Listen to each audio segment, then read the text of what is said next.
Hi, my name's Michael Rhodes, and this is the sixth in my series of short videos. What I want to talk about today is connecting. People have a great need to connect with each other. They do it through the media, which is a fairly false form of connecting, and we do it with each other, we connect.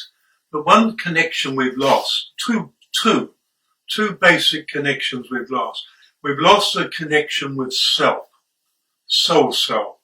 We live as a personality self, and so many people have lost a deeper connection with self as a soul, and there's danger with that. And then we've lost our deep connection with nature. It's as though we get the idea that there is humanity and nature, and this is not the way it is.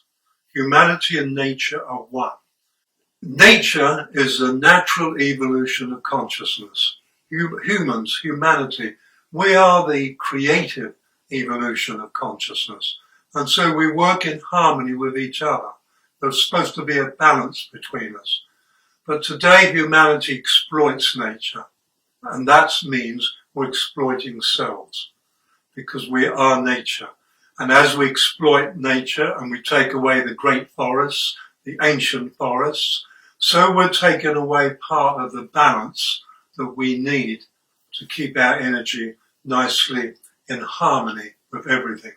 So when you become a species that has no relationship with anything but your own species, then you're in trouble. It doesn't happen in nature.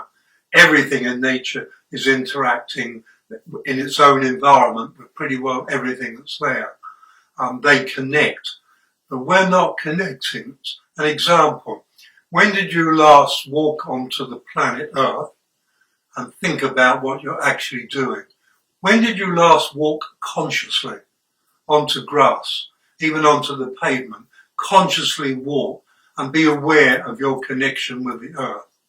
And do you realize that when you do that, there is only one Earth, one single planet? And although we divide it up into countries and states and cities and oceans and land, to the planet there is one Earth. So wherever you walk, you are walking on the whole planet. The planet has no concept of separation and divided and bits and pieces. Have you ever really considered when you walk on the planet, I'm walking on the whole Earth, and the whole Earth is aware of me? And if you were thinking that, it would be. But mostly in our subconscious dream, we walk around on the planet with no awareness of what we're doing. And this is another scary bit. When you're subconscious on the Earth, you have no relationship with the Earth, and the Earth has no relationship with you. Because everything is consciousness, and subconscious is not fully conscious. The Earth and all nature is fully conscious. Sure, it doesn't have our ability to grow in intelligence, it doesn't have our creative ability, but it is fully conscious. And so when you walk on the Earth and you're less than fully conscious, you've broken the connection. It's gone. And that's pretty well most of humanity.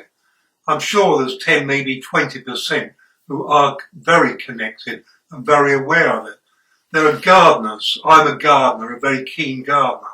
And a gardener who loves gardening has what they call a green thumb. That is love. That green thumb, so called, is where you're loving your plants, you're loving the earth, you're loving your garden, and you're loving what you're doing. They thrive. They absolutely thrive in that environment of love. I have known gardeners who are excellent gardeners, but they have still no connection. So outwardly to look at them, very, very good. Everything they do is technically correct.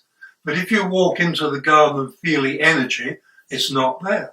There is no connective energy between the gardener and the garden. This is not a common thing, although it's not uncommon at all in public gardens where people are paid to work there, and many of them don't like what they're doing, but they do it because they need the money. I could name a few of those public gardens, but I won't. And so, but I have been in several. And so this connection is for you.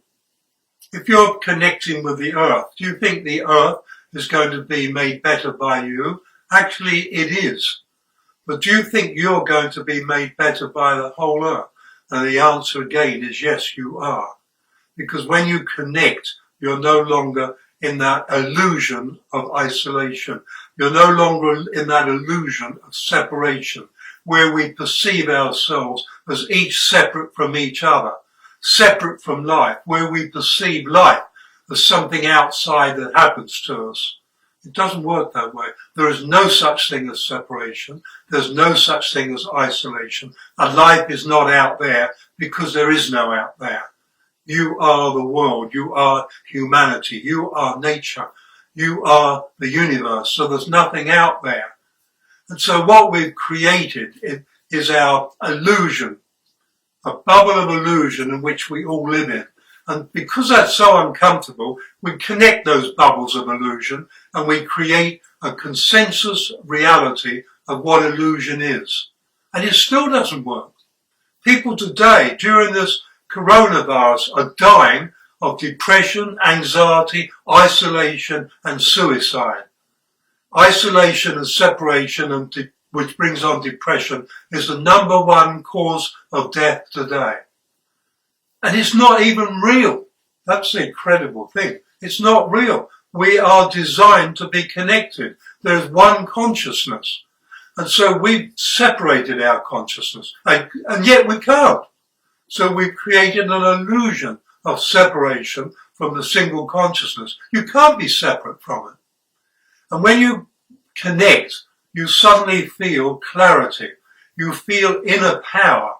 You feel a deep sense of being home.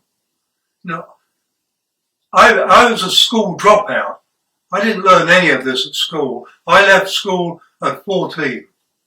But what I wanted to know when I got to about 35, what is life? And that became my mission, to know and experience what life is. And it took me on my spiritual journey, of which many of you probably read about. I've got over 20 books out there. And so what I'm saying, it works. I don't think it does, I know it does. If that's arrogance to you, then dismiss my words. But if it comes across to you as a deeper knowing, that's there because I feel I am connected with the earth. And when you connect with the earth, you begin to experience a very much deeper love. You feel a deeper love for you. It's no longer an emotional love. It's a love that is all-consuming, completely accepting of you the way you are. So if you struggle with the idea of unconditional love, turn it into unconditional acceptance, unconditional appreciation, and for yourself, unconditional respect. It will change your life.